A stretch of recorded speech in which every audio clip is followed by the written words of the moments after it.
Gary is professor of education at Valparaiso University.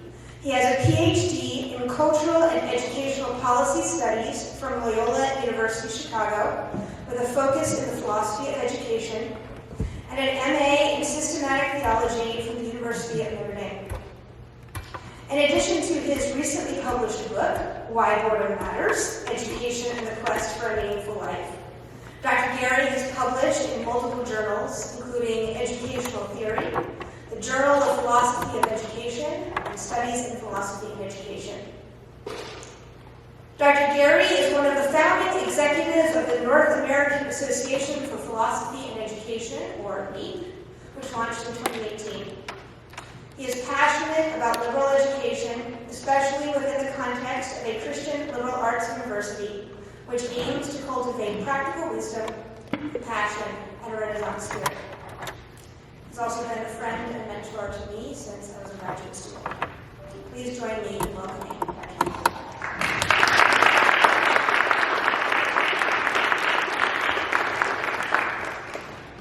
Thank you so much, Emily, and thank you all for coming today.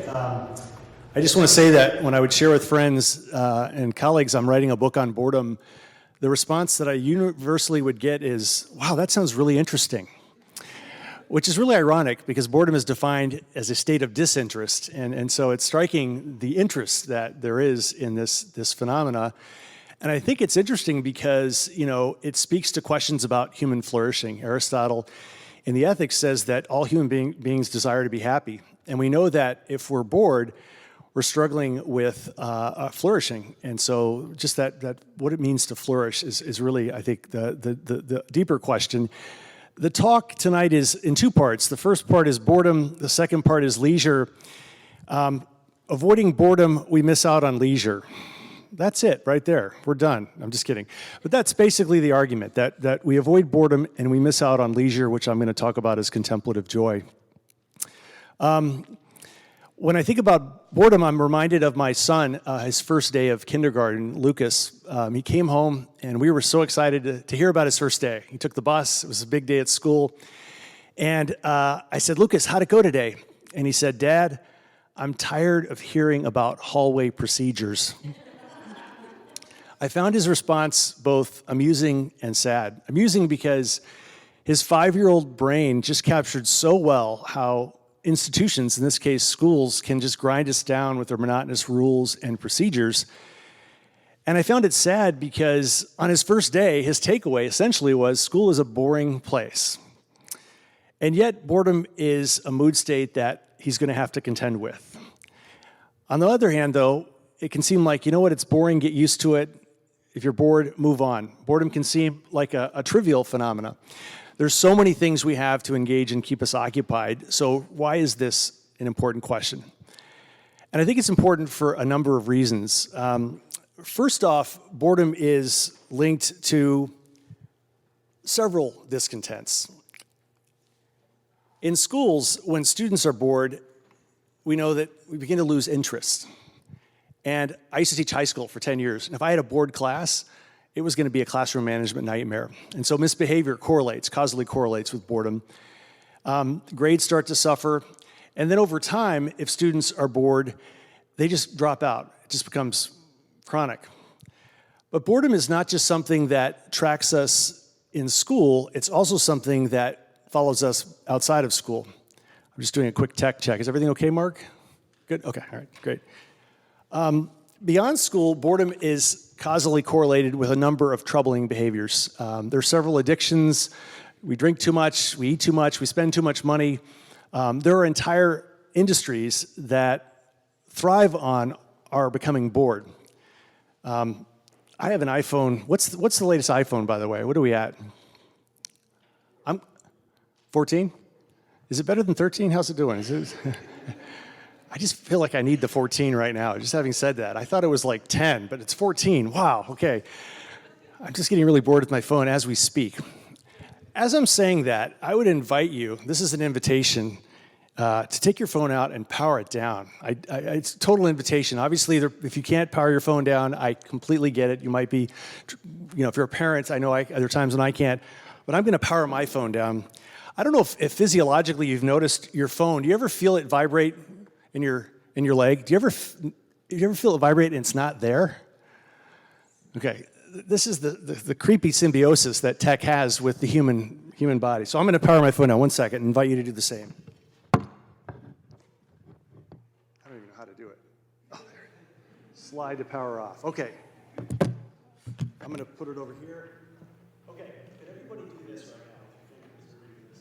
And then go like that to your neighbor. Okay, good. So we're all going to hold each other accountable. We're going to resist. This is partly in jest, but partly serious, that we actually need accountability to be our optimal self. Boredom is troubling because it can lead to all kinds of really troubling addictions. But there are these subtler sins that we commit when we're bored. And I'm thinking of the half listening that we often do with friends and family when we're bored. They're not really being fully present. And then another thing that we do when we're bored is we idle our time. I have an image of Scrabble there. And I confess that I play way too much online Scrabble. And if I could take my Scrabble skills and put them into guitar, I would be a professional guitarist. I've idled precious time. And so avoiding boredom, we do a lot of things, but just at a basic level, we idle our time. Okay, in thinking about boredom, we tend to think about it objectively. I know my students in high school did. They were bored, and it was because of me. You're boring. I was the object of their boredom. Or this book we're reading is so boring. It's the book. It tends to be something in the environment, but we know that boredom is both objective and subjective. Subjective meaning that we are making an assessment of something and deciding whether it's boring or not. And it's perplexing because what bores one person may be very interesting to another person. It's kind of like a dashboard light indicator. When you think about in your car and the light goes on, you've got to change the oil or you need to get gas. The boredom light indicator goes on, and it doesn't give you any clear direction of what to do. And actually, I think most of the time, the boredom light indicator is flickering all the time. And we're actually responding to it without even being aware of how we're responding to it. So, in this respect, boredom is difficult to make sense of and difficult to trust. But whether we realize it or not, we're contending with boredom. We have strategies. Boredom is sometimes described as a latent emotion, meaning that it flies under the radar. When you think about mood states like anger and anxiety, these are often very real and present. You get angry and you kick a door and you break the door, you get immediate feedback, maybe in the form of pain, that you need to rethink your relationship with anger. So too with anxiety. When you're anxious and you're paralyzed, you realize, I need to work through this anxiety. So oftentimes with boredom, we don't even notice it. We're navigating away from it without even thinking about how we're doing it. So we have two strategies in contending with boredom. And this is on a spectrum. And I'm thinking with Aristotle here that with our mood states, there's often extremes that we can go to. So when we get angry, we overreact, and something causes us to be angry, and we should respond, and we underreact, or we're passive. In a similar way, the bored state also falls on a continuum, and the two extremes are avoidance on the one hand, or resignation on the other. So I want to just talk through what these look like. The first move that we've been conditioned to do when we're confronted with boredom is to avoid it. We're in a situation, a conversation, we're reading something, and we find it boring, and we immediately just move on, just get out of there. And the simplest way we do that now is to look at our phone. These are sophisticated boredom avoidance devices that we've created. And we do this because boredom is, for some of us, it can be painful. I don't know if you ever felt pain when you're bored, like just, oh my gosh, I can't sit still. The pain of boredom was recently illustrated in a study at the University of Virginia. Timothy Wilson created a laboratory experiment, and he invited subjects to come in, 18 to 70, and they were invited to come into a room and sit in a chair and just sit with their thoughts for 15 minutes. Or they could put their finger in a machine and receive a painful shock. Okay, 18 to 70, they then looked at the data, looking at it along the lines of male and female gender. I just want you to think about what percentage of the subjects opted to shock themselves. And this was a painful shock. It didn't leave a scar, it didn't maim you, but it hurt. It was an electric shock, so it was even kind of scarier when you get an electric shock. Real quick, with your neighbor, guess what percentage of women, what percentage of men do you think opted to shock themselves? Or just sit with your thoughts. Just sit with your thoughts for 15 minutes. Just take a moment to guesstimate.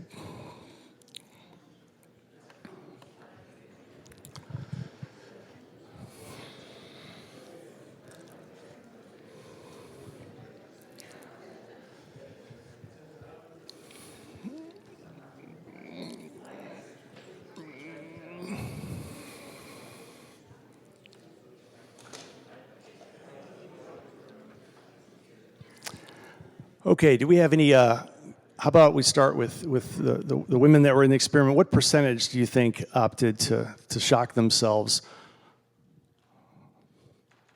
Any guesses? Low, what percentage? Give us a number. 10%?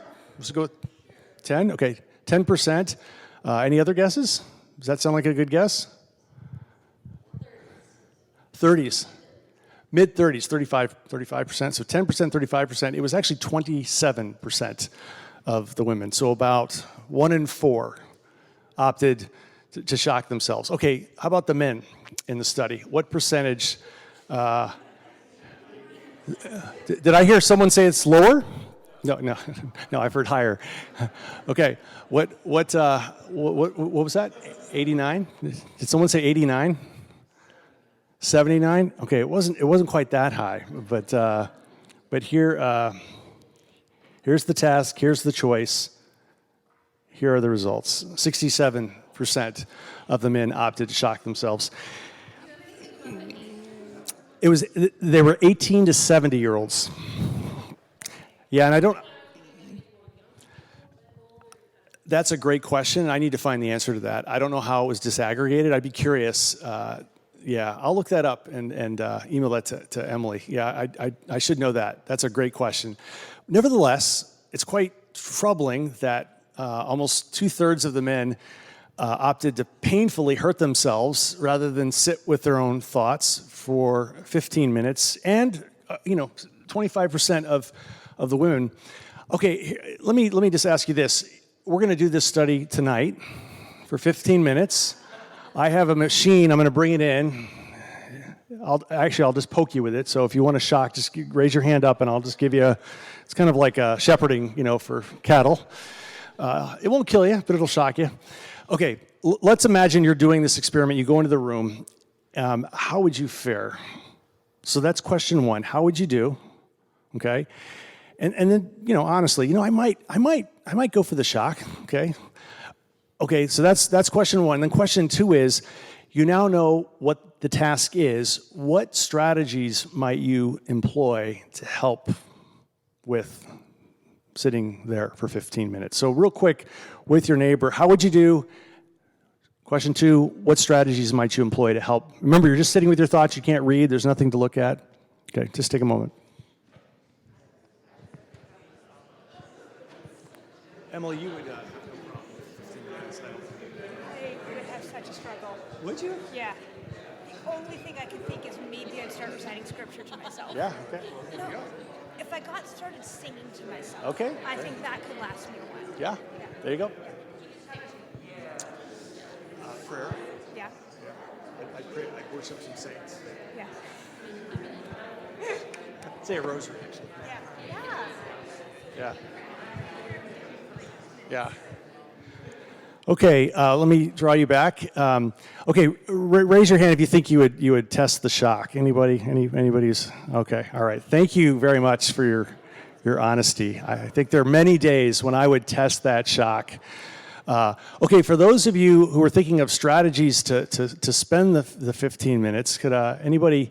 What are some strategies? What might occupy your time? Yes.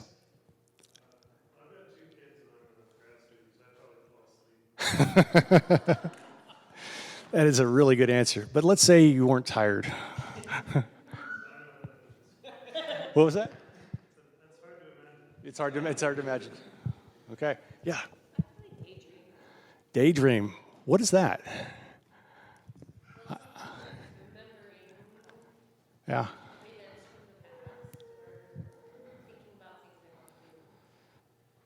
I was trying to be a little bit ironic, but daydreaming is this incredible resource we have, don't we, for sitting with ourselves. This is Pascal here, of course, and Pascal in his pensées, his thoughts, famously said that the root of human evil is a person's inability to sit still in a room. And this study actually kind of bore that out, that we have difficulty sitting. So daydreaming, this incredible resource that we have that we can activate. Other folks that were able or thinking about strategies. Any others? Prayer. Who said that? Right here. Prayer. Okay. Talking and listening. All right. Any others?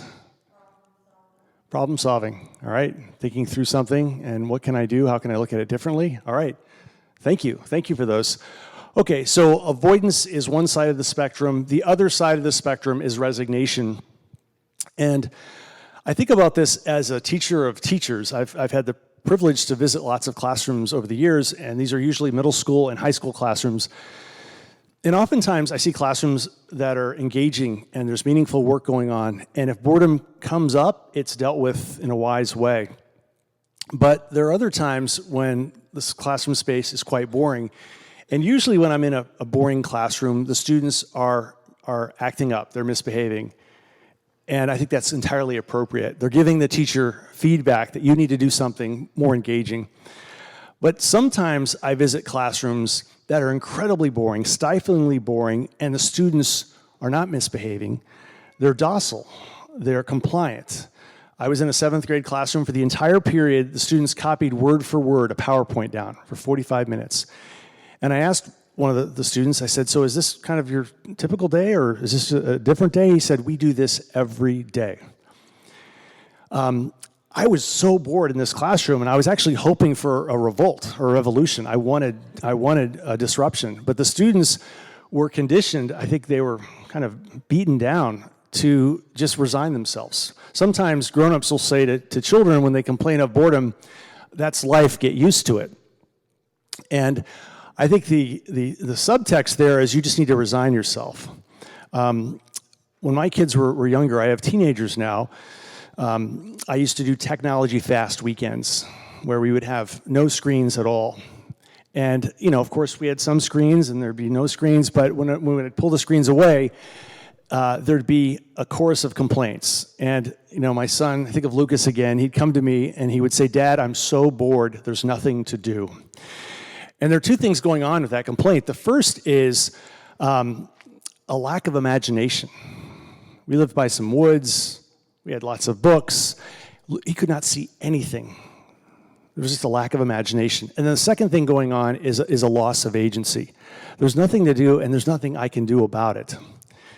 So in thinking about these two extremes, avoidance on the one hand and resignation on the other, we've got some real problems.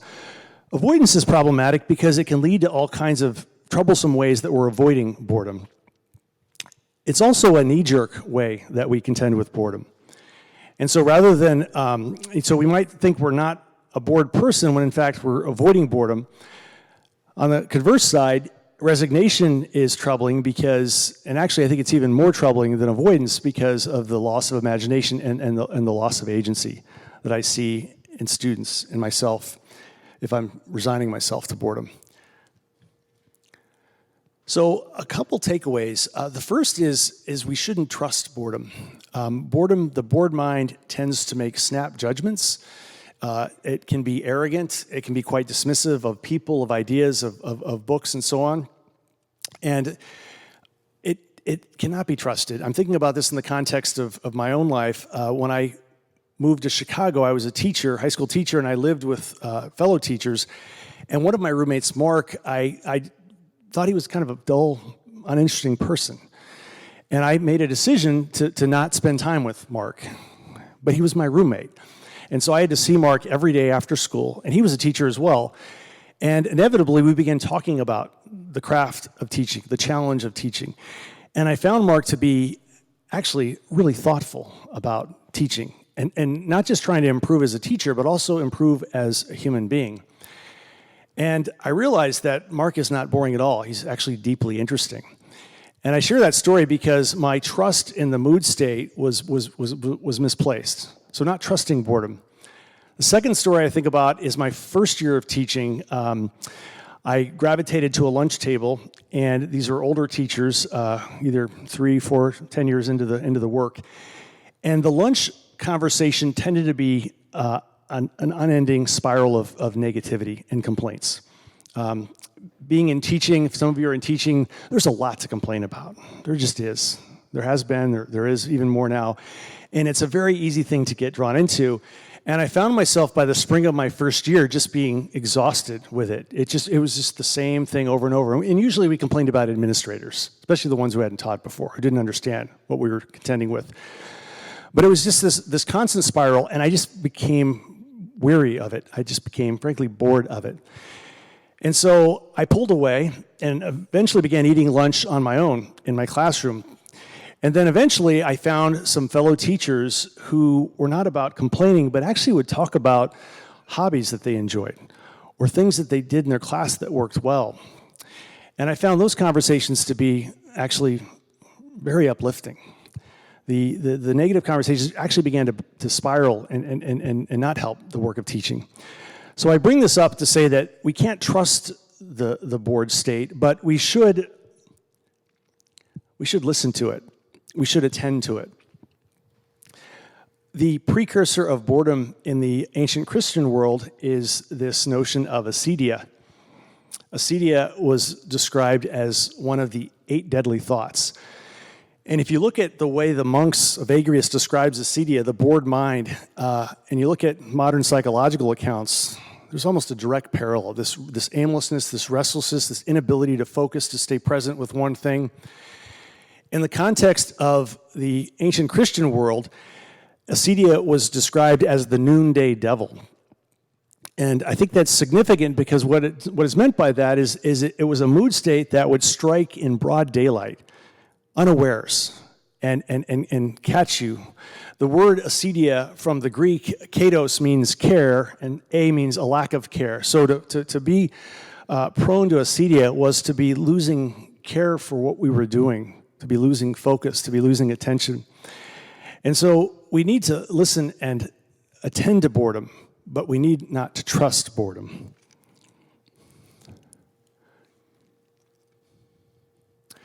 Third point, and this is going to now transition to the second part, is we need to protect our attention. The bored mind is a mind that wants to be distracted from distraction by distraction. It's a great quote from T.S. Eliot's 4 Quartets. I think that was like 1940 he wrote that, which is incredible. In 1940, he was looking at modern culture and just seeing that we are just so distracted in 1940. Can you imagine what he would have thought of 2023? So in thinking about boredom and thinking about the things we care about, our friendships, the things that we're trying to get good at, all of these things will be afflicted by the noonday devil. Malaises and boredom will strike, and we need to protect our attention. Okay, I'm going to ask you a question now, one more question, conversation question. I'd like you to share with a neighbor something that you initially thought was boring, and then over time, you realized, no, this is actually not boring at all. This is actually very rich and interesting. So just with a neighbor, something you thought was boring and now you find interesting.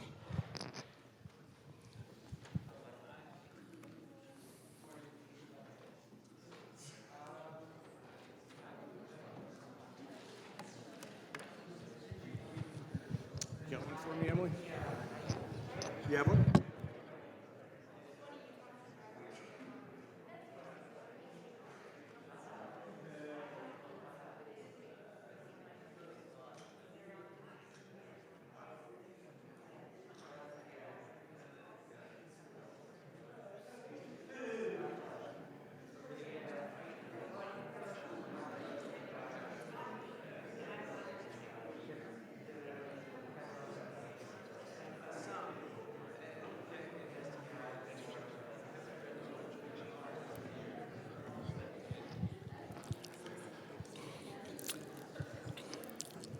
Okay.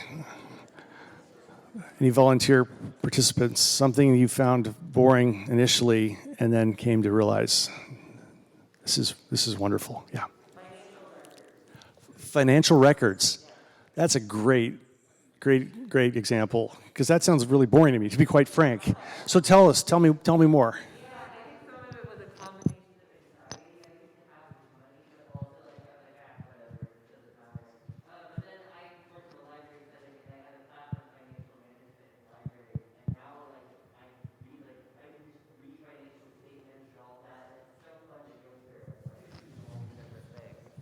Thank you. That is a great example. You can see you can read it, you can understand it, and engage with it. We have another example of something that someone initially found boring. Are you going to say something?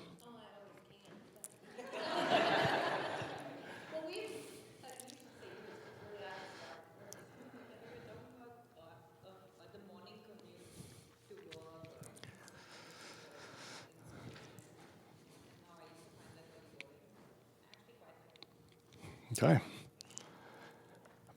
Modern life complicates this because there are certain conditions where we experience boredom, and I think we're making an assessment which actually is valid. There's certain kinds of work and certain conditions that are inhumane in how barren they are. Our minds want to engage with meaningful things. So it sounds like you've found a way to do that on your commute. And you found a way to do that with financial records. I used to work at a Kohl's. Do you have Kohl's here?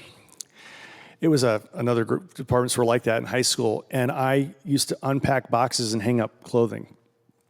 And that was my job in high school. And at that time, it was a good wage. It was deadening. I mean, it required just enough attention. So I couldn't really daydream. We didn't have books on tape. I'm a little older. And the highlight of my day was actually getting to go out on the main floor. When you go into a Sears and you look at a shirt and you're like, I don't like this, and you just put it down. And the highlight was going around and picking that shirt up and hanging it up because it was such a dreadfully boring job. So I guess what I'm bringing up with these examples to say it can be very challenging to redeem some of the circumstances we're in. So I don't want to make light of it's all on us to just change our attitude. But there is more there. There are possibilities. Kierkegaard talks about the despair of necessity, and the despair of necessity is the failure of imagination to see possibilities for meaningful engagement where there might be. Any other examples of something you found boring and came to realize was, yeah.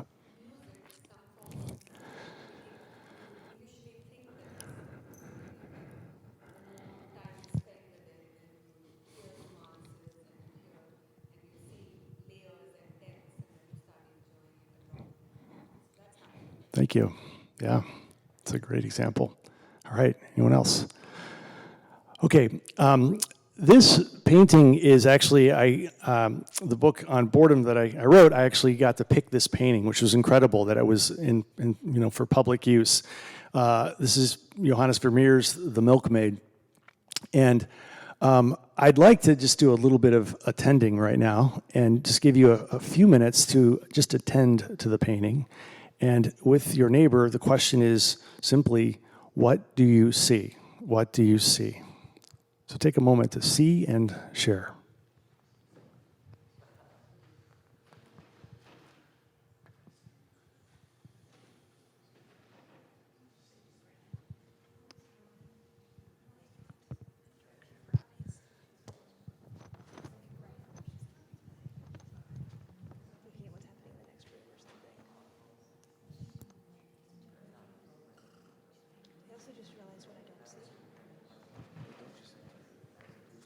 Earbuds. If it were Mark, he had his phone right here playing a video.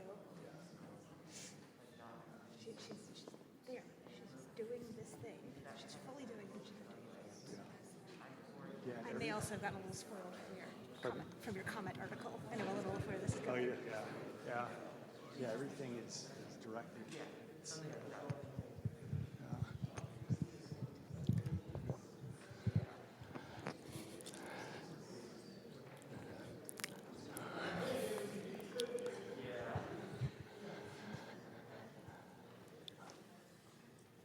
I teach college college classes, and I have 3 ways I ask students to let me know they want to participate in class. And one is they raise their hand, and the second way is if they make eye contact with me, and the third way is if they're looking down. Those are the 3 ways they're letting me know I'm ready. Call on me. Let's go. So wow, I'm looking around. Everybody's making eye contact. This is incredible. Actually, this is dizzying. This is not a college class. I don't usually get that. I usually get a lot of looks down. What do you see? What is striking you about this piece by Vermeer? How about you right here? And you can pass too. I'm calling people out. That's fine. That's fine. Yeah, I'll call on people, but feel free to pass. Yeah, yeah. I'm gonna say the milk. Is it milk? Yeah, I think it's milk.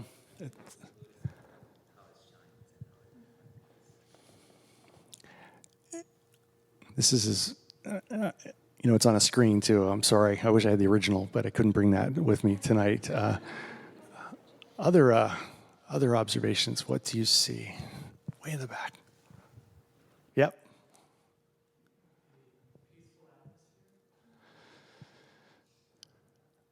What is the peaceful? What strikes you as peaceful when you say that? What are you referring to?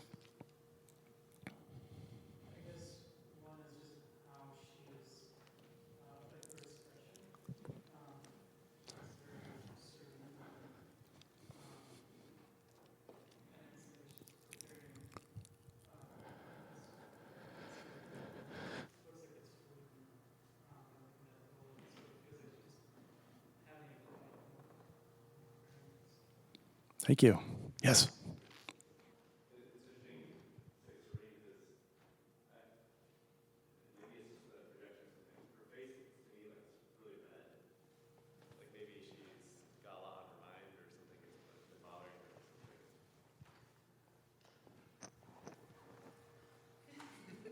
I think it's the projector, yeah. That's good seeing. I mean, yeah, it doesn't look as red. A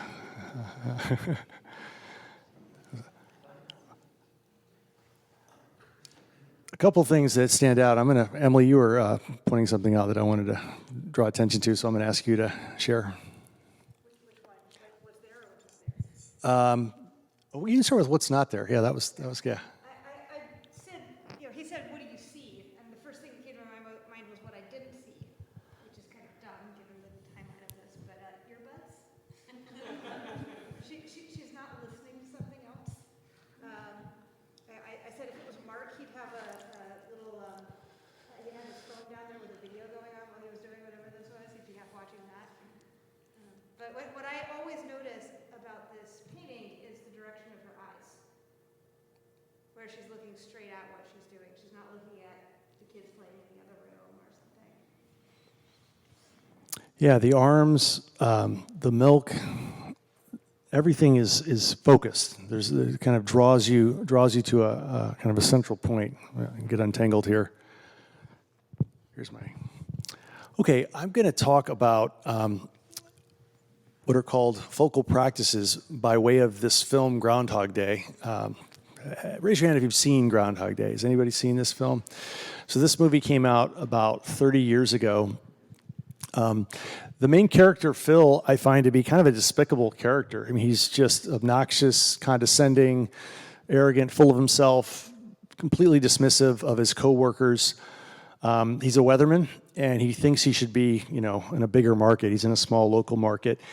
And the movie takes place on one day. He's having to report on Punxsutawney Phil, the groundhog in Punxsutawney, Pennsylvania, which is an assignment he dreads, and he's just grumpy about it. He goes to do the job, and then he gets stuck there, literally stuck. He wakes up the next day, and it's the same day again. Everything is the same. And he's perplexed by this, and he's baffled by it. And now he's actually angry because he's stuck in the most miserable assignment that he has to do, and he can't get out. And then eventually what he realizes is he kind of has like super knowledge or superpowers. He realizes, I can exploit this day. I know everything that's going to happen in advance. I know when the money drop is at the bank. And so initially he works this to his advantage. He begins to basically live out his wildest fantasies and dates lots of different people, spends money, and he does everything with impunity, without consequence. And I should say that the trajectory of the story is quite dark. And so giving you a trigger warning, it gets quite bleak. He is pursuing amusement after amusement after amusement, and eventually he just finds this to be utterly boring. And so in thinking about that, there are just a couple distinctions that I do want to draw. Heidegger talks about the difference between situational boredom and existential boredom. Situational boredom is just as it sounds. I'm in a situation, I'm bored by this teacher. But as soon as class ends, I'll get out of the situation and I'll go on to something that's interesting. Existential boredom is a much more profound boredom. It's a boredom with life. And actually can be quite terrifying if we are utterly bored with life. Leo Tolstoy in War and Peace described it as a desire for desires. I just don't care about anything. I don't know if you've ever had this moment of looking at Netflix and you see 1,000 different options and you're just like, wow, nothing looks interesting. I want to watch something, but there's just nothing. Have you ever had that moment? Which is kind of amazing, because I grew up, and I remember there were 3 channels. Does anyone else remember 3 channels? Not 3,000 channels. And so that's just a little glimpse of existential boredom, where you've got all of these options, and there's just nothing. So that's one key distinction. The second key distinction, and going back to Phil, he's at a point where he's existentially bored with everything. And he kills himself in the movie. But he wakes up the next day again. Kills himself again, wakes up. He's trapped in this puzzle. And he thinks it's a living hell, but what he realizes, it's actually a riddle. And the first way he tries to handle the riddle is amusing himself to death. And I would describe this as a form of vegging out. Now, amusement is, Aristotle talks about it being a necessary medicine. We all need to relax at times. But Aristotle says we actually forget another way of being in the world, which is leisure, contemplative enjoyment. In amusing ourselves, the tendency is to sometimes just veg out. Have you heard that expression? Is that still used? I just want to veg out. Which is interesting, because when you describe someone as a vegetable, you're basically saying they have no faculties of control. And it's strange when we say we want that. I just want to have no control. I just want to be utterly passive. And that's a way amusement can go when it goes to its extreme. The other way of being is leisure. And by leisure, I don't mean going on a vacation. I mean a way of contemplatively beholding the world, contemplatively enjoying the world. Going back to Groundhog Day, he's at this point where he's completely despondent and despairing, and he's trying to figure out a way out. And he finally confides in his colleague, Rita, what's going on. He's honest with her. Up to that point, he hadn't been honest. He was just trying to date her, but he wasn't being honest. And he levels with her, and they begin to actually have a real conversation. And what begins to emerge actually is the beginnings of a friendship. They're having a conversation, and they're actually going for walks, and he's telling her what's going on. Initially, obviously, she doesn't believe him, but he's able to convince her because he can predict every single thing that goes on. So he's in this hell of amusement, escapism, and that's not worked. He's now entering this space of where he's in a friendship, and he's starting to begin to see a bit differently. Over time, he discovers what philosopher Albert Borgman calls focal practices. And these are really simple things. The word focal actually comes from, it's not focal as in a magnifying glass. The Latin root of focal is hearth, the fireplace. And it was called the focal because it was the center of the home. Everything was built around the fireplace. And it required a lot of practices to maintain it, to maintain heat, the chopping of the wood, the preparing the wood, bringing it in, maintaining the fire. It literally focused the family and it drew the family together around. Focal practices help redirect our attention. The bored mind is a mind that cannot attend well. And it's through focal practices that we begin to move away from being a bored person to a focused person. In Groundhog Day, there are a few of them that come up for Phil. He begins to walk around the town. He begins actually to take piano lessons. Initially, he can hardly play a note, but over the course of time, he actually becomes quite good at piano. There's this moment where he's actually reading a book. Here's the thing about focal practice, though, that is difficult. When you're doing a focal practice, you're finding intrinsic value in what you're doing, and you're enjoying it. You're just enjoying it. G.K. Chesterton says that anything worth doing is worth doing poorly. And what he means by that is enjoying the intrinsic value in simple, ordinary things. From the outside, I was talking with, I'm going to forget your name. What's your name? Jeff. Jeff mentioned, what was the activity you mentioned? Mowing. Could you tell us a bit more about mowing the yard? I love mowing because you're active, but my mind is mentally still. I can just think. I hadn't appreciated mowing as a focal practice until you brought it up. And you're right, it takes about 2 hours to cut the lawn, and I'm just letting my mind go where it will, but it's helping direct and focus my attention. These are really simple things that are contending with the bored mind that just wants to be amused and distracted endlessly. Cooking can be a focal practice. Cooking can also be very frustrating and rushed and hurried, and you just got to do it. And so back to the milkmaid, there's a way of engaging with something to appreciate the intrinsic value, a way of beholding it, a way of attending to what is leisurely here. And I think what is at stake really is human flourishing. I share this with students, and so it may not be applicable here with some of you, but I have students who will confess, yeah, I was on TikTok for 3 hours last night. Are you all familiar with this medium? TikTok, what is it, about 5-second videos? How long are they? 10 seconds.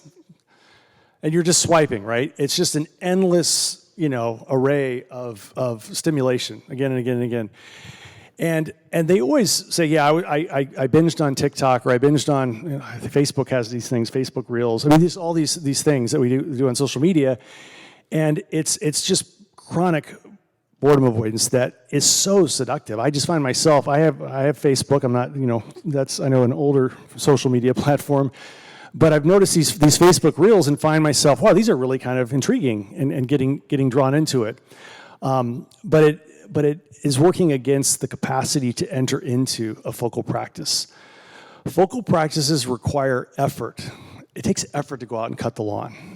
You got to get out there, you got to put gas in the mower, you got to walk around and push it. Maybe you have a driving mower, but it just takes some effort. It takes effort to go for a 45-minute walk. It takes no effort to scroll on TikTok. You get an immediate dopamine stimulus hit, right? Focal practices don't work that way.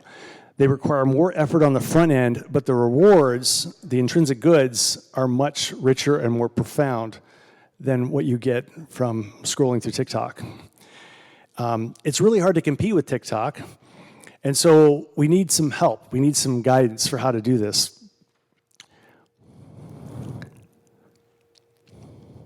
So in thinking about guidelines for leisure, and again, I think a better way of thinking about leisure is contemplative joy. I think the way we were talking about cutting the grass, I think there's some contemplative joy going on there, letting your mind go where it will. The first guideline is to begin to audit our boredom avoidance tendencies. So we're avoiding boredom, and how are we kind of cultivating restorative forms of noble leisure and contemplative enjoyment? Attending to just day in and day out how much boredom avoidance is going on. At the end of a long day, it is so tempting to just avoid boredom with amusement. And again, it's not all bad, but the problem is amusement just takes up all of the bandwidth. And time for contemplative enjoyment is getting further and further marginalized. The second guideline is we have focal practices in our life, and I'm thinking about things that require your attention, that require your focus. Financial records, looking at a financial record as a focal practice, that's amazing. Any of you play instruments? Music. Making music is a focal practice. It requires your attention. It's really hard to multitask when you're playing an instrument. Playing sports, actually. And I mean engaging in these activities where you're actually enjoying them intrinsically. One of the problems with schooling in the last 200 years, where we introduced grading and numbers and letters, is students forget to look, or they're looking at the extrinsic good, which is a grade, and they're getting their attention turned away from what they're actually asked to look at. What is there to see in this algebraic equation versus the quiz that you got a 7 out of 10 on? And so entering into a focal practice is really cultivating this kind of seeing. And it can happen in school, but oftentimes schools can work against it with the way we've set up the culture of school. So auditing our boredom tendencies, but identifying two focal practices in our life that we already have going on and protecting our attention to do those. I know each of us has a focal practice, something we want to get better at. I want to get better at solitaire. That was a joke. That would be kind of a low-level boredom avoidance activity. I would like to get better at playing acoustic guitar, and I have some skill at that, but I would like to get better at that. And I could dedicate time to that, but I guess getting better at it, the problem with saying getting better at it is you can add a certain weight to the thing. Going back to G.K. Chesterton, going for a walk. I want to get better at walking. You don't get better at walking, you just go for a walk. It's not a competition. It's not a race. It's entering into a walk. Playing guitar. Am I going to get better at guitar? Probably not a lot better. But I should just do it because I so enjoy it. And it's qualitatively a different experience than the kinds of boredom, amusement, distraction that I can get drawn into. The second or third thing is apprenticeship. And I gave that little joke where I was having us look at each other. And what I meant by that is we actually need accountability to enter into our focal practices. We need to actually, if we think about a focal practice we want to get better at, having a friend who holds us account or invites us into it and keeps us on task, and likewise we keep them on task, is needed. Again, we're competing against the temptations of boredom and amusement are so profound and so pervasive that we need to apprentice ourselves to friendships. Aristotle talks about three kinds of friendships. The first is a friendship of pleasure. I enjoy laughing with this person. I enjoy drinking with this person. We enjoy gossiping about other people. That would be a friendship of pleasure, kind of the lower rung. A friendship of utility is I enjoy playing tennis with this person. We enjoy doing this activity together. It's we get something out of it. A friendship of excellence is someone who actually cares about your flourishing as a human being and is helping you see your better self and nudging you to be that better self. That's needed as we move from boredom avoidance to this kind of cultivation of leisure. Okay, how are we doing for time? Good? Oh, my phone's off. 5 to 8? Okay. All right, let me pause here, and I'm going to open it up to some Q&A. And then I have one other thing that I might get to if there's time.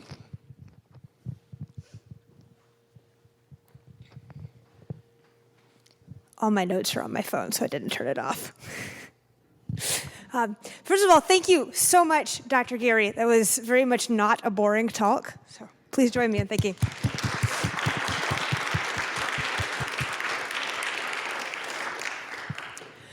We've got about half an hour now for a Q&A. We're going to have a roaming mic going around. So if you have a question, just raise your hand, and Mark will bring the mic to you so everybody can hear that.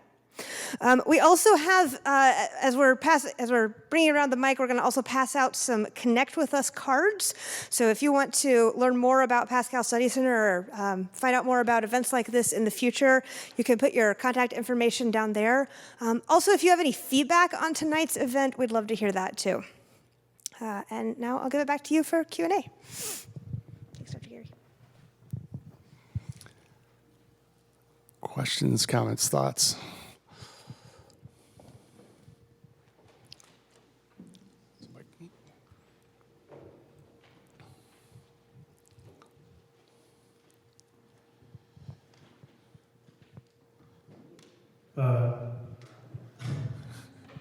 Thank you for that talk. It's a lot of really interesting stuff. I guess I'm curious what you would say to someone who takes more of a kind of utilitarian approach to pleasure, because you're sort of like grading pleasure, like the pleasure you get from TikTok isn't as good as the pleasure as you get from acoustic guitar, because you're like doing a sort of virtue ethics approach. Yep.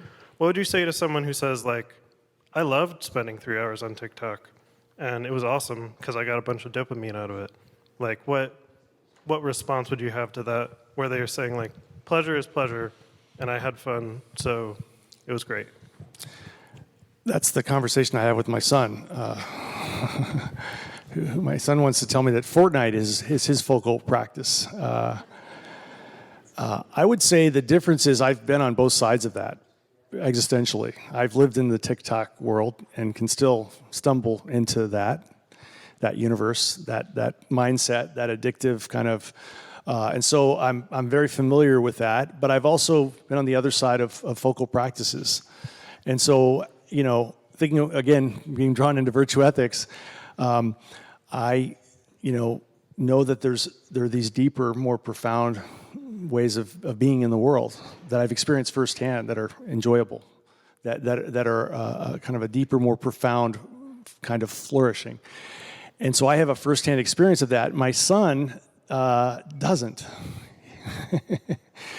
And that's the tricky thing with some of these focal practices. So if I were to tell Lucas, I was talking with Jeff, and cutting the lawn can be a wonderful focal practice, and you really need to enter into this. It's tricky, As a teacher, we're guiding students into these focal practices, and part of what good teachers do is they build trust. And they say, look, this is going to be tough. There are going to be some lulls here. There are going to be some stretches that you're going to struggle with. But trust me, if you stay with it, you will realize that understanding calculus is this incredible language for seeing the world. And so you're asking them to trust that some intrinsic good will come later on. This is a long answer to your question, but that's kind of how I would come at it. I think through having direct experience with both, and one being, I think, qualitatively richer than the other. Thanks. That's a great question.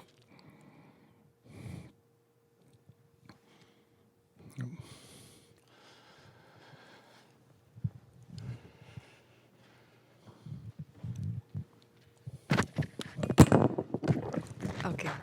I really enjoyed your talk, and I'm curious about where you would place stillness in between boredom and leisure. What would it mean to stay still through your boredom, and how would you talk about that? Because I think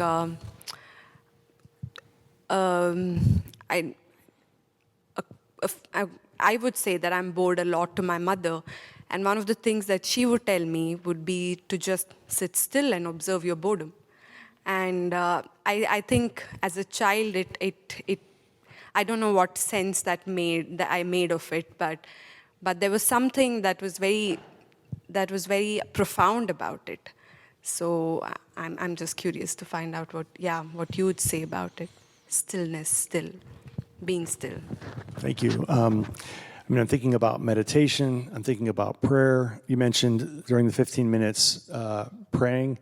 And being still, and I've gone on retreats where I've had to be quiet for a week and had to be still for hours at a time and not talk to anyone.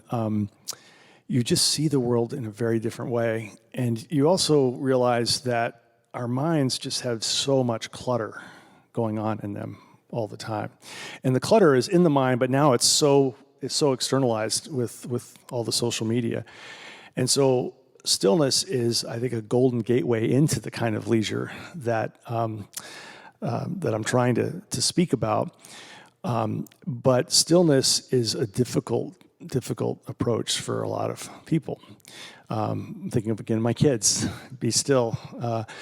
So I think it's, going back to the metaphor of milk and solid food, I think the contemplative meditative prayer approach is solid food that people can access, and it takes time. I'm from a religious background and go to church and have been really bored in church. I don't know if any of you have ever experienced that phenomena. But actually, it was a really good training ground for contending with boredom. It was the one time during the week when I couldn't get away, and I just had to be here. And I had to maybe even begin to pay attention and be still. And as a younger person, it was, and it can still be a struggle. But I think it's a profoundly important way we enter into it, and it's so neglected, so neglected. Thank you. That's a great question.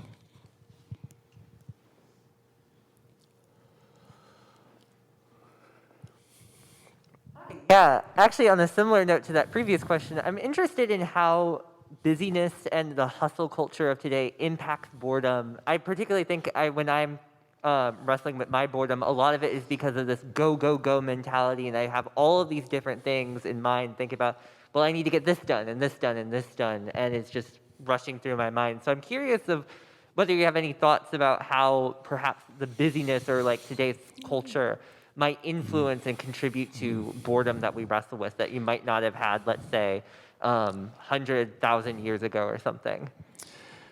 So I use the concept of acedia, which was one of the 8 deadly thoughts, which later become the 7 deadly sins.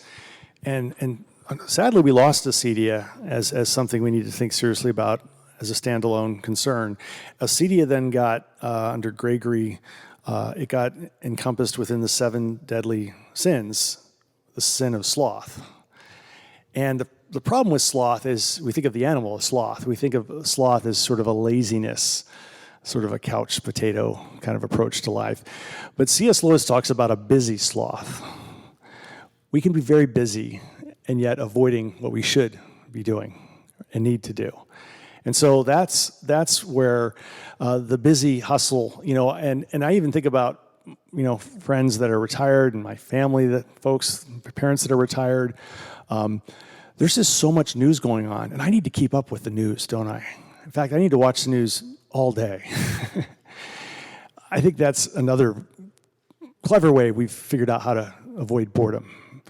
And news media is constantly trying to gin up our attention. There's always a state of crisis and emergency to pull us away, to be drawn into. So I think it can become an excuse if we're not careful.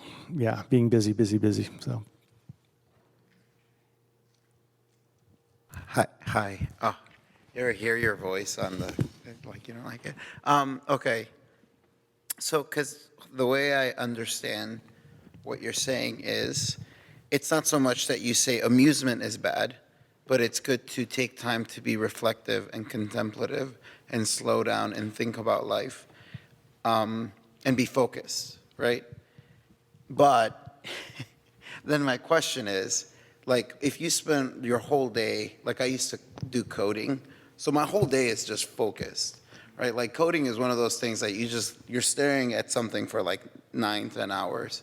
So then at the end of a long day and after a hard conversation, like what's the balance then? Because I don't think you're saying we should be devoid of amusement. Like you're not saying TikTok is the deadliest of sins, but rather we are pouring ourselves into it where we're missing opportunities for focal points.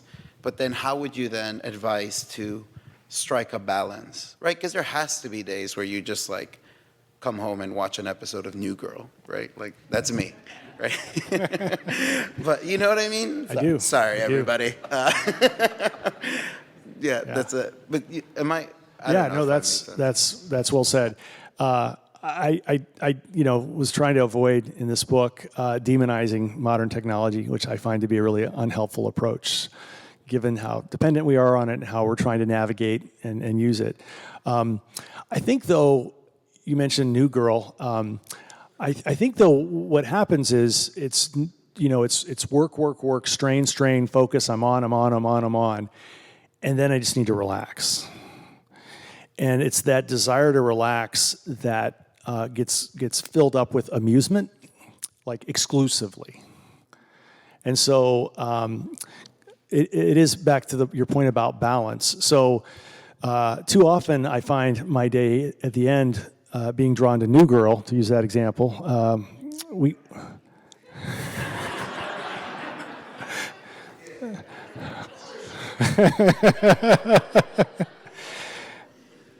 Too often that's the kind of the low-hanging thing I just reach for.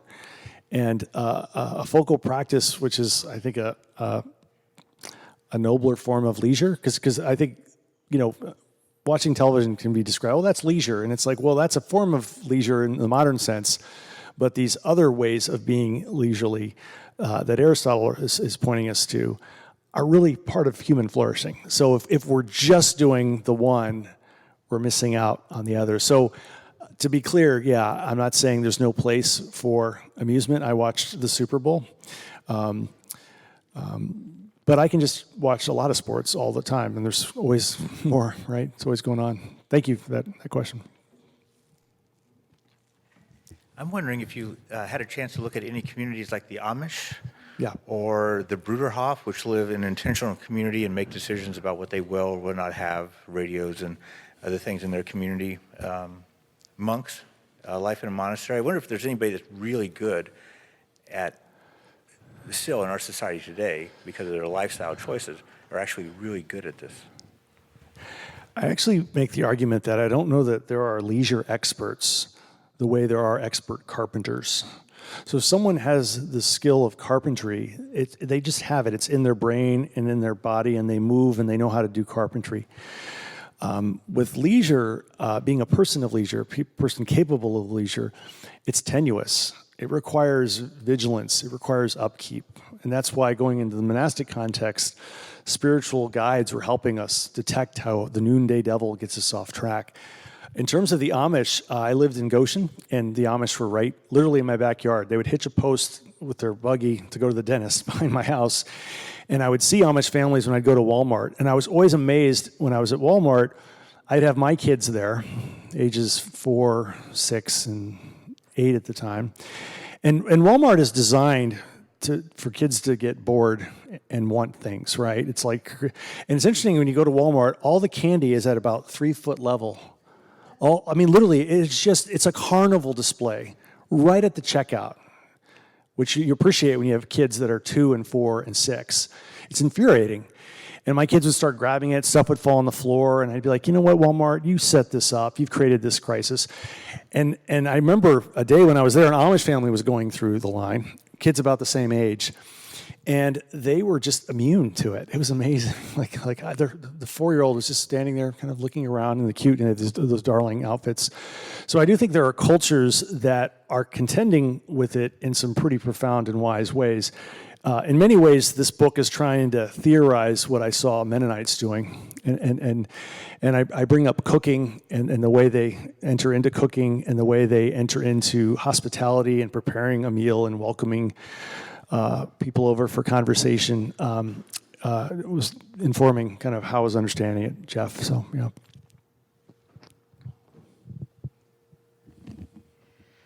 Hi, I really enjoyed your talk, and Thank I you. was going to ask about procrastinating behavior.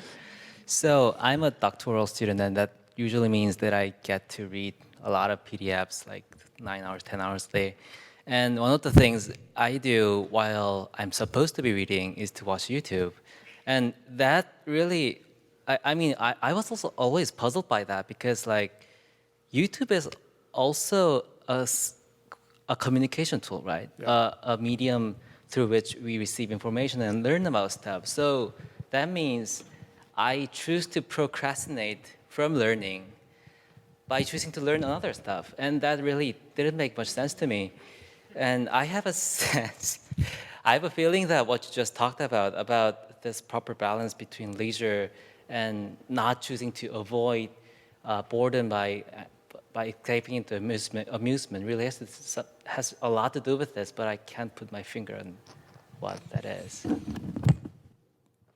Yeah, I think everybody can resonate with you. Like I was on YouTube, and all of a sudden this lecture came up, and it was a very informative, thoughtful, educative, experience. I was at a conference recently, and I was talking with someone, and we were talking about this phenomena of how it's just so easy to get drawn into these educational, not doing what you're supposed to be doing, and going to do something that could be very, very good. And he made a suggestion. He actually said, "This is what I've done. I bring my guitar, and it's in my office.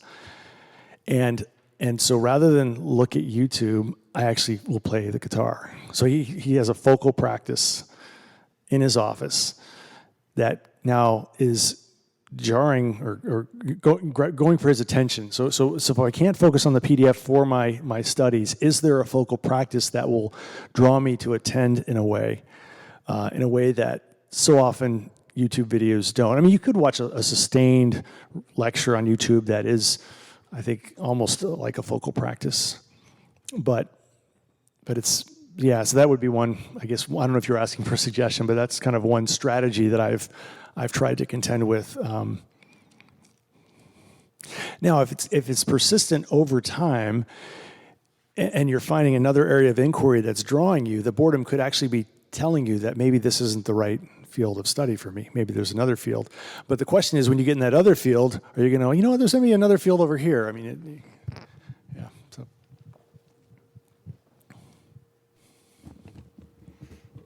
I try not to be overly broad here, but and I don't know, the grad student over here asked about utilitarianism, and you use trust in an interesting way, talking about TikTok and friendship. And Jeff asked a question about something with the Mennonites. So I was curious if you would be able to say anything about what would Aristotle's excellency of friendship look like in a technologically advanced society? Because I just see that really undermining a lot of this, and I'm probably not as hesitant to demonize it. Well, I think one of the most important things with friendship is conversation, and conversations that go wherever they go, and giving ourselves space to have those conversations. And so I think an Aristotelian view would look at how are we protecting that?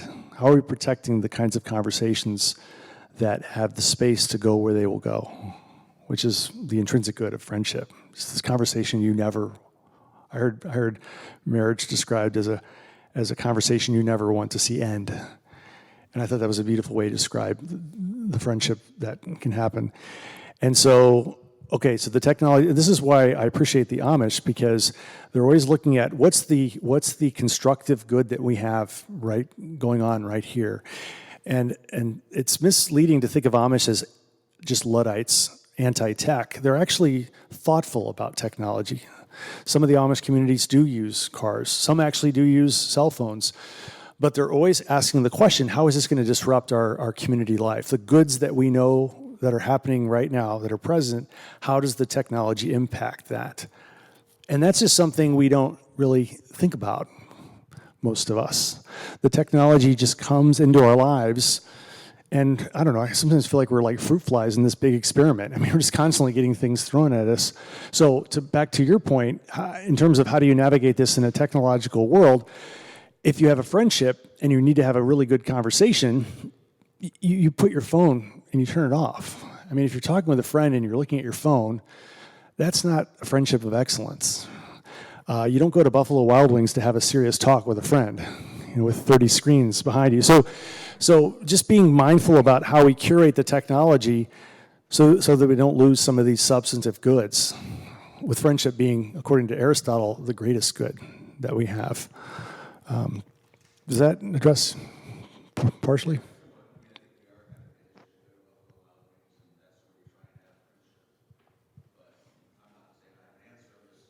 Yeah.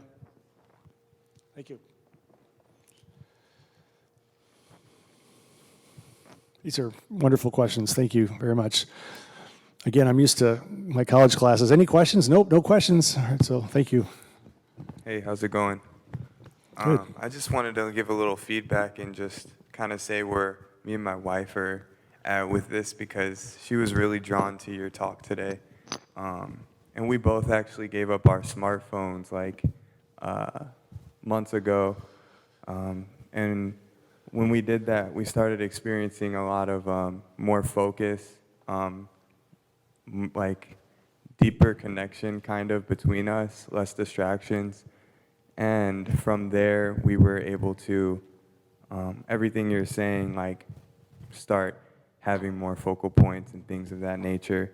And we're just, yeah, kind of testimonies of what you're saying now. And so I just thought everything was pretty in line with what you're saying. I can agree with what you're saying and how it's affected our lives. And yeah, this is a powerful, really powerful thing to unpack. And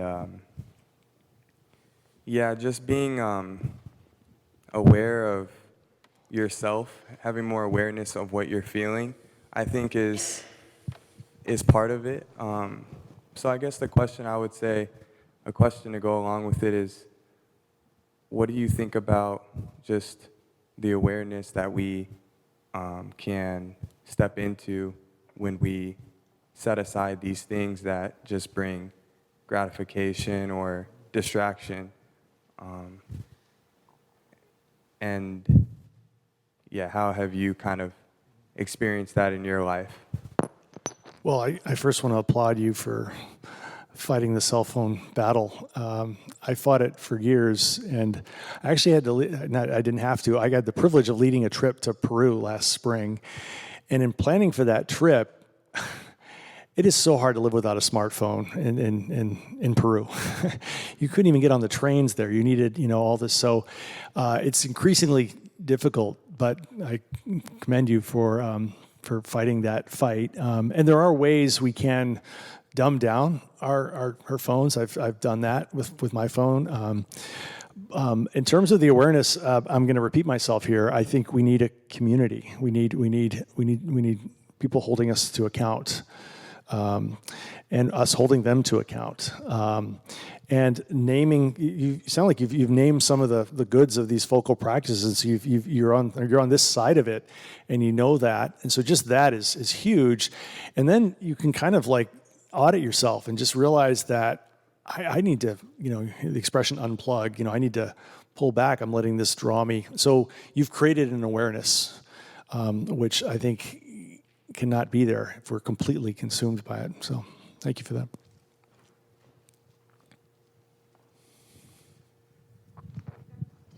Go ahead.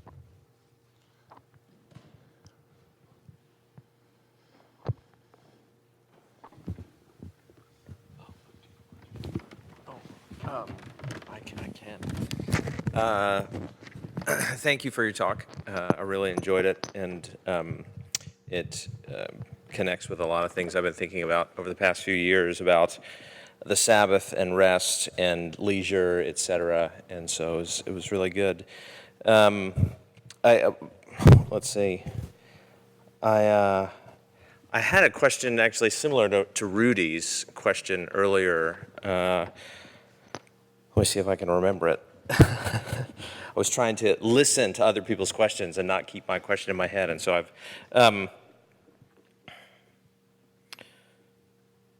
I guess I was just thinking about how this fleshes out, thinking about Josue's question about kind of busyness, right, which fights against these focal practices, and not just busyness. I mean, there's the busyness that you talked about, the busyness of trying to avoid boredom, but there's also just the busyness of life in our present day, which is slightly different. So you're fighting against that busyness. You're fighting against the pull of technology in some of its forms. You're fighting against the communities around us that don't reinforce focal practices. And so, and you've touched on this with some of your answers, but I'm just thinking, again, pushing into what does this community look like what is even accountability? You used the word accountability a couple times. What does that look like? How would you describe that? How does a community hold one another accountable? What does that mean in this situation? Well, just concretely, so my wife has limited the time I can use my phone. She has access to it and controls it. So it'll just stop and I can't use it. There's accountability right there. And she's saying, Kevin, you're checked out. You're constantly checking your email. You're doing this, you're doing that. I'm doing important stuff, sweetheart.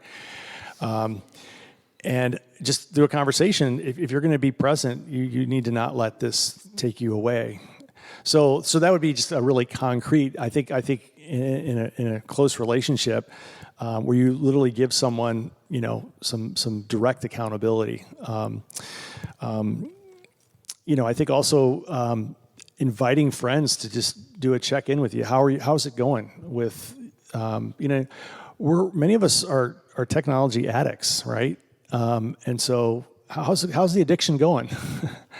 And just having that question come at you and being held to think about, well, it's not going well. I've kind of let it go too far, I'm obsessed with the news or sports or whatever it is that we're online that's drawing us away. So I think it is really in the intimacy of close friendships. I think that's where it matters most.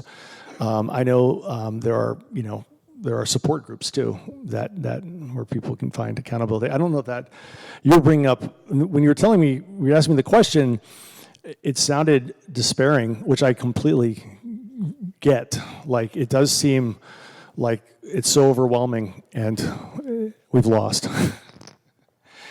And I think there's hope. I think there's possibilities there, but it that's why you need to buy my book. I'm sorry, that was a terrible plug.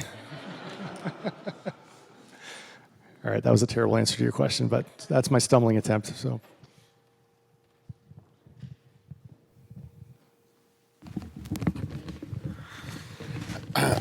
This is more of a comment than a question, but I'd just like to get your reaction to it. One of my focal practices is bicycling.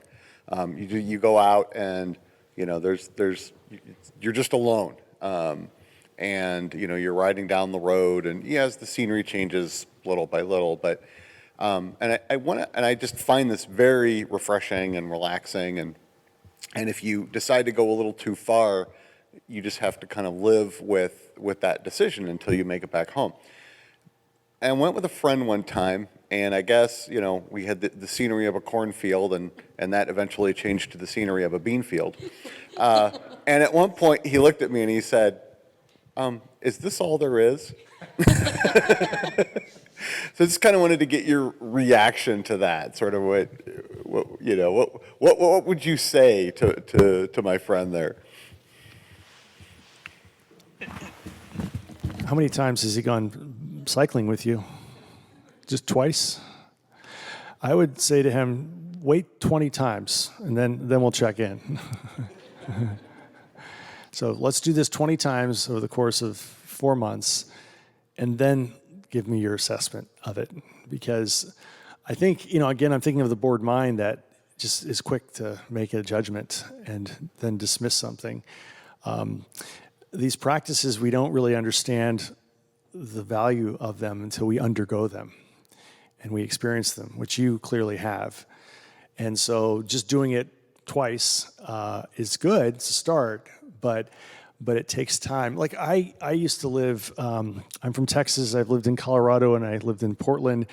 And when I moved to Goshen, Indiana, which has cornfields and soybean fields, I was like, oh my gosh, where's the beauty? It's just all flat, and over time, it's taken me about 20 years. I really see how beautiful Illinois and Indiana are, and to the bored mind, all things are boring. To quote an article I wrote, it takes time to undergo that practice. So that's maybe not the answer you want to tell your friend, but I think there's that answer, or the other answer is, okay, but if it's not this focal practice, what's another focal practice? And the great thing about biking is you have to focus, and you oftentimes you can't have earbuds in. I mean, it's kind of dangerous to be listening to something. So it's also a focal practice that doesn't enable you to multitask. And we tend to try to burden our practices with multitasking. I'm going to be cutting the lawn, and I'm going to have my earbuds in, and I'm going to be dictating emails. Would be a way to kind of short circuit what you were talking about, Jeff. Is there a certain age where it's, sorry, over here.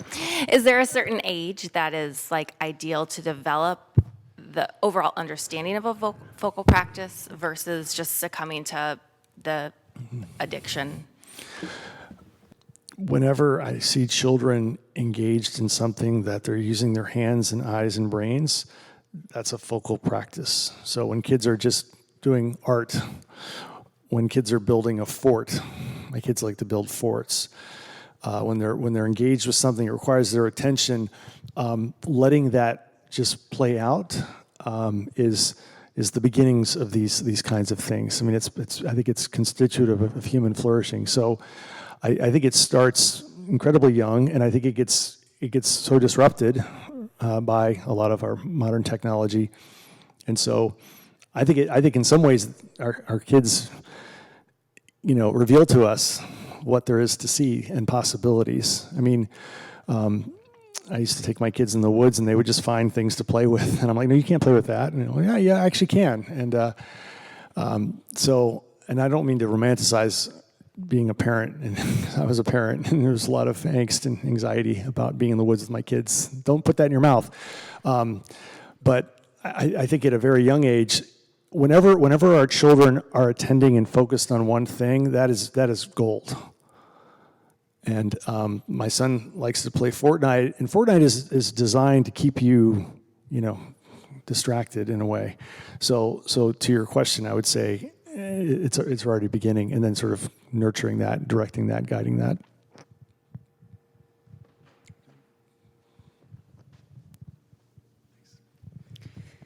We're going to stop the Q&A there, but that doesn't mean the conversation has to stop. We have some refreshments available in the back, and you're welcome to stay and continue to talk with one another, with Dr. Gary, as long as Dr. Gary will let you, pretty much. We also have a book table in the back with copies of Dr. Gary's book available for sale, and I understand he's willing to sign them as well. In closing, I'd like to thank some of the people who helped make tonight possible. The Hershey family for the reception that we're going to enjoy in just a moment.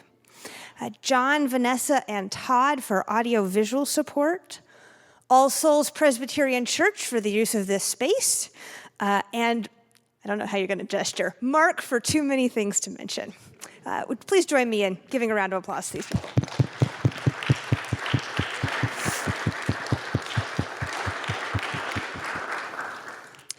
And finally, I'd like to give one more round of applause and thanks to Dr. Gary for a fascinating talk tonight.